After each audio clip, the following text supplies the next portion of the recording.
आ रहा हूँ। आकाश, कुछ दिन पहले तो हम यहाँ शिफ्ट हुए हैं और तुम फिर ऐसे अकेले छोड़कर काम से जा रहे हो। अरे तो नया शहर है, घूम आया करना, और मैं कॉल करता रहूंगा। ठीक है, मैं रोकूंगी तो रुकोगे थोड़ी ही। तुम फिर शुरू मत हो छाया, ये मेरा काम है।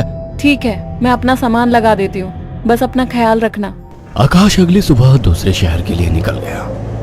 अपना काम खत्म करके जब वो लौटने लगा, अचानक मौसम खराब हो गया और बारिश की वजह से रास्ता बंद हो चुका था।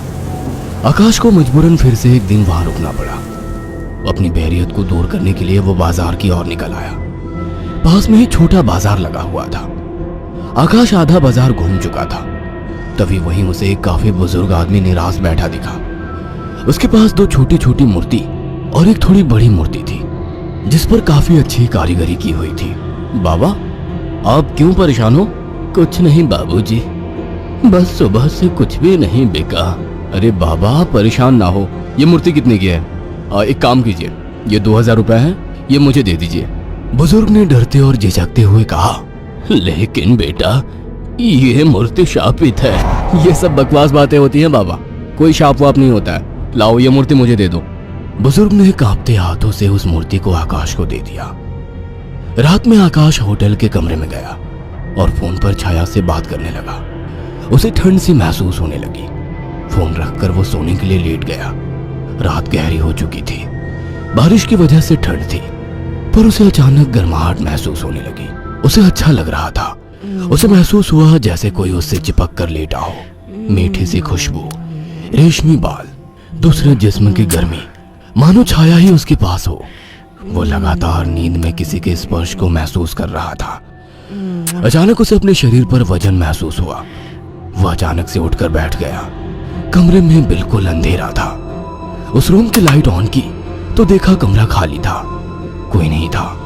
कमरा ठंडा था पर उसे पसीना आ रहा था। अगले दिन सुबह वो जल्दी होटल से निकल गया और शाम होते होते घर आ गया। छाया को फोन किया तो पता लगा वो माँ के यहाँ गई है, आज ही आने वाली है। उसके पास डुप्लीकेट चाबी थी। उसने गेट खोला और अंदर गया। थोड़ी देर बैठने के बाद नहाने चला गया। उसे बाथरूम में जाने के बाद ऐसा लगा बाहर कोई है। वो जैसे ही निकला उसको कोई नजर नहीं आया। वो ऊपर गया और उसे एक परछाई नजर आई। कौन है?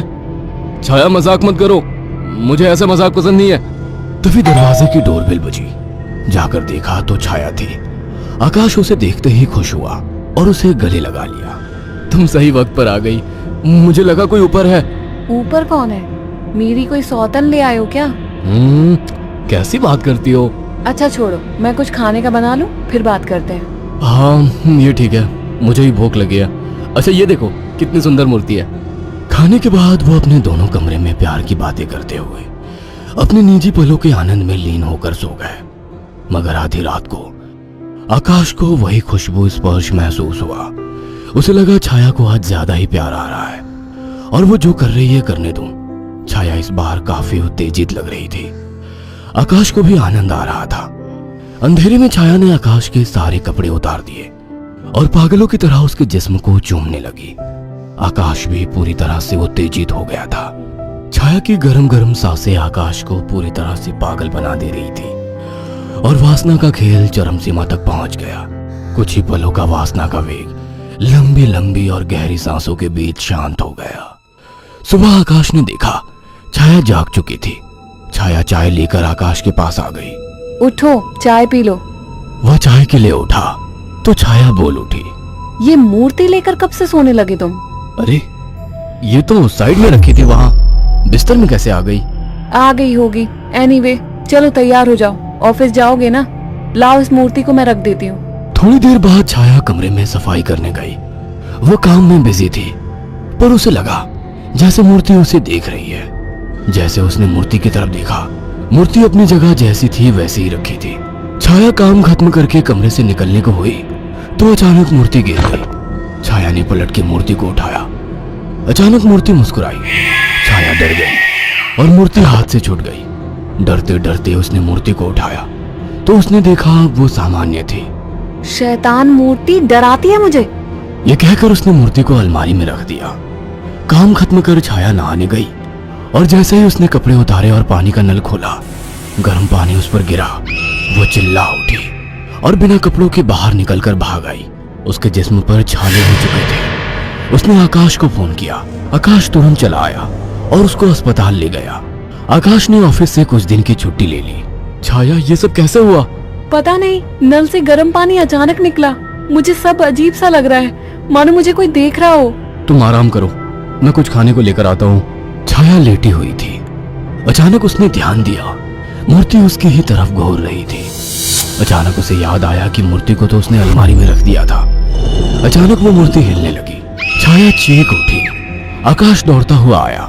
क्या हुआ? ये मूर्ति अभी खुद चली थी। तुम्हारा वहम होगा छाया। मगर रात को आकाश को फिर से चुंबन के स्पर्श महसूस हुए। वह नींद में था और चाह के आंखें नहीं खोल पा रहा था, परंतु आकाश को चुंबन के स्पर्श उत्तेजित कर रहे थे। उसके मुंह से आवाजें निकल रही थी। अचानक छाया की आंख खुल गई और उसने जो देखा वह हैरान रह गई। उसने देखा कि एक लड़की काली परछाई के रूप में आकाश के कपड़े खोल रही थी और वो देखते ही चिल्लाने लगी, आकाश, वो काली परछाई! अचानक कमरे के शीशे में चटक सी आवाज आई और शीशा टूट गया। आकाश उठकर बैठ गया। ये शीशा कैसे टूटा? और तुम चिल्लाई क्यों? आकाश, वो कोई काली आत्मा थी। मैंने अभी देखा, वो तुम्हारे साथ संबंध बना रही थी। क्या तुम्हें बिल्कुल पता नहीं लगा? कौन? क्या कह रही हो?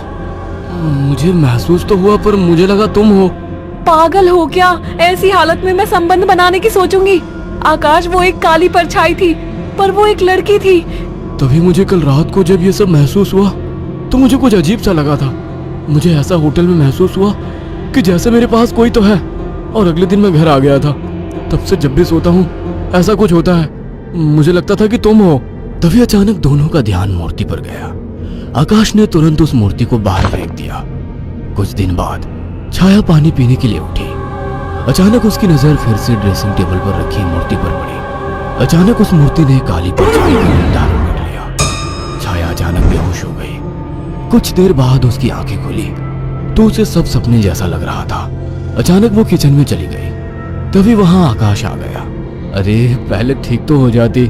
मैं तो ठीक हूँ। अच्छा। हाँ, आज तो मुझे एक अलग ही सुबह लग रही है। ओके, अब चलो आराम करो। मैंने तुम्हारे लिए कुछ दिन की छुट्टी ली है। अगर ऐसा है तो मुझे खूब प्यार करो। आज आकाश को छाया कुछ बदली बदली सी लग रही थी। खाने के वक्त भी छाया काफी अजीब तरीके से खा रही थी, जैसे वो बरसों से भूखी हो। छाया, क्या हुआ? आराम से खाओ। रात ठीक से खाया नहीं था ना, तो मुझे जोरों की भूख लग रही है। वैसे आज मीट बना काफी अच्छा है। गांव में अम्मा ने सिखाया था। अम्मा ने? कौन सी अम्मा ने? तुम तो कभी गांव गई ही नहीं। वो सब छोड़ो, सुनो ना, मेरा मन रोमांस का हो रहा है। तुम्हें लगता है ये सही वक्त है?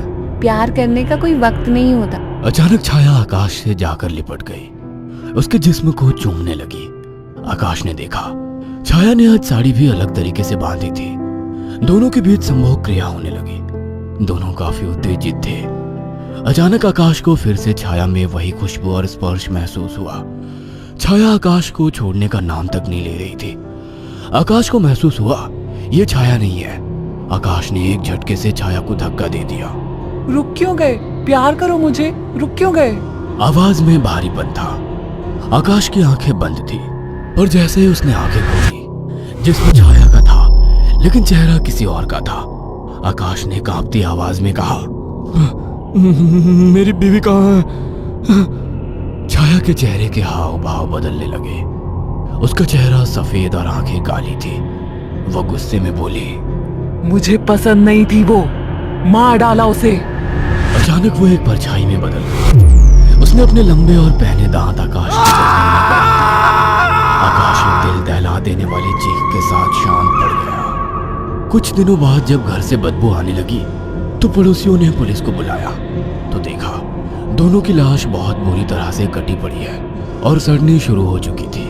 पुलिस को लाशों के पास से वो मूर्ति मिली थी। अगर आपको हमारी ये कहानी पसंद आई हो तो इसे लाइक और शेयर करना ना भूलें। साथ ही ऐसी और नई कहानियों के अपडेट्स पाने के लिए हमारे चैनल